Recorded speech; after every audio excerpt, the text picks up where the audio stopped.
Everyone in our room thought I was the joke the whole year. Ignored, made fun of, blamed for things I didn't do. One night I walked in, saw my things thrown away. And for the first time I didn't shout. Smiled. 'Cause I had a plan. Stay with me, you'll love what happens next. If you've ever been gaslit or left out by people you trusted, hit like and subscribe. This one's for anyone who ever wanted justice. Also, comment, tell me more, if you want a bonus behind the scenes on how I planned this. Setup, characters and setting. Chandigarh, final year of school. A cramped hostel room that smelled like detergent and instant noodles. For girls used to be a tight group in junior years. Eva, Arna, Akshita and me. After 11th we split into rooms. Me and Eva became roommates. Arna and Akshita bunked together. First it was fine, a shaky comfort. But small things stacked up. The cold shoulder, the side glances, the jokes that weren't jokes. Eva and Arna had a clingy, toxic connection. They were loud, dramatic, and you could feel the electricity between them. Sometimes it warmed the room, more often it scorched me. They fought and made up in a loop that always left me on the outside. Akshita. She was quiet, but smart and observant. I felt invisible and worse, made into the scapegoat. Show don't tell, emotional interior. When Eva and Akshita came into our room and I suddenly became the background noise. My chest tightened the way it does when you're trying not to cry in front of someone. My hands would go cold. I would laugh louder than I felt I was allowed to. I remember one night. Akshita told a joke and Eva laughed so hard she curled her shoulders inward, leaving me standing there like a leftover coat hanger. Heat in my face, the sting behind my eyes. I told myself it didn't matter. But the little bruises collect. Inciting incident. Junior arrives and suspicion. Hostel got overcrowded. A junior joined our room. His name was harmless, he kept to himself. For months me and the junior, drifted into a quiet pattern. We'd hang in a corner, study, eat Maggie. Felt safe. Then one day Eva accused us of stealing something. She screamed. Not a normal shout, but an accusing, venomous roar.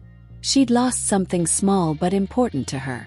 Because she was loud, everyone heard. She assumed and she attacked us.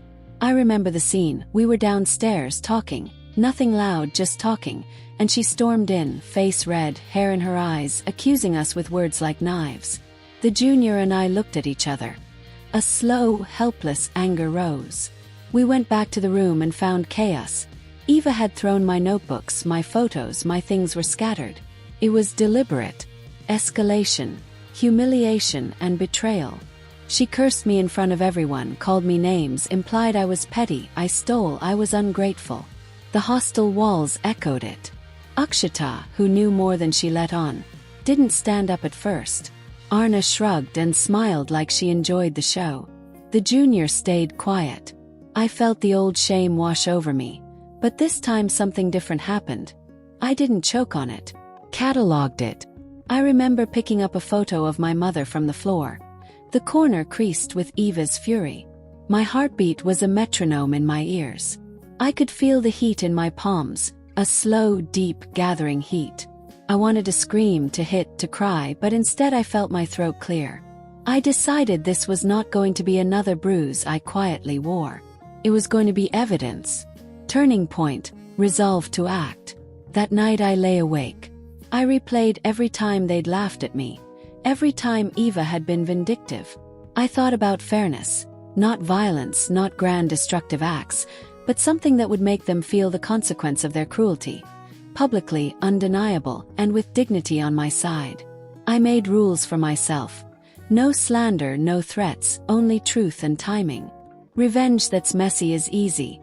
Revenge that's clean and inevitable is art. I wrote the plan down in a small notebook. Slow, patient steps. The junior, who'd also felt wronged, quietly became my ally. Planning the revenge, the psychology. This wasn't about humiliation for its own sake. It was about exposing the truth and making sure their toxic loop couldn't ride over someone else. My plan had 3 parts. Collect proof, set the stage where their behavior would be obvious to others, and flip the social script so the audience saw reality, not their version. Evidence: I saved conversations, took photos of the mess, recorded times people said things, no illegal recordings, and asked Akshata's roommate small questions to confirm dates. Small details matter: times, places, witnesses. People remember facts better than feelings, so I gathered facts. Social stage. There was a big inter-hostel cultural event coming. All 4 of us would be there. People from other hostels, seniors, wardens, a crowd. The plan was to let them show their true colors in a public setting where their behavior couldn't be dismissed as just drama. The reveal: not a shout, not a trap, but a series of undeniable truths placed where neutral people would see and decide. I wanted karma that had witnesses. Execution: set the trap, pacing, sensory detail. For a week I acted normal. Smiled in the corridor, pretended nothing happened. Eva kept throwing petty jabs. The night of the cultural event, the hostel wing smelled of incense and frying samosas. Lights were hanging like fat eyes. We all went.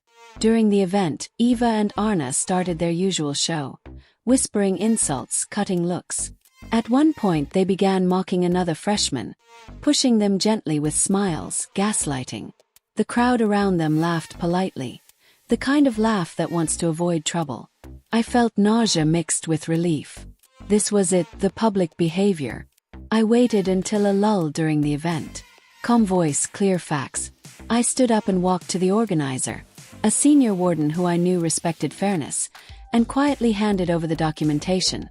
Messages, timestamps, photos of the thrown items, and a short written statement from the junior who'd witnessed multiple incidents. I asked for an impartial talk, not drama. The warden called a small meeting right after the event. Just the 4 of us and a few neutral seniors. We stayed calm. When the conversation began, Eva tried to play hurt to turn it around. But the facts were arranged like tiles. You couldn't trip on them. The junior described in a steady voice what he'd seen. Akshata, when asked privately, admitted she'd told Eva about some of the gossip and apologized. The photos of my scattered things were shown. Time-stamped messages revealed how Eva had started the rumor. People heard the pattern: deliberate exclusion, verbal abuse, intentional chaos. Arna's face changed, from smirk to pale to furious. Eva tried to interrupt and call me a liar. But by then the room had shifted, silence, then murmurs. The warden asked Eva to explain calmly. She couldn't. The evidence was too simple, too clean. She sputtered. The senior's final line was small but final. Bullying isn't drama. It's unacceptable. You'll apologize and arrange restitution. The apology came, stiff, awkward, the kind that sounded like a performance. The crowd didn't applaud. But the social currency had changed. People who'd laughed at my expense suddenly offered small, wary smiles. My chest loosened. I felt light in an odd way, like getting out of a long, wet coat. Emotional release and reflection. When it was over, I didn't feel vengeful joy. I felt validation. The small, collected evidence had turned the narrative. I heard laughter, but not the cruel kind. Akshata approached me and said quietly, "I shouldn't have stayed silent." The junior nodded.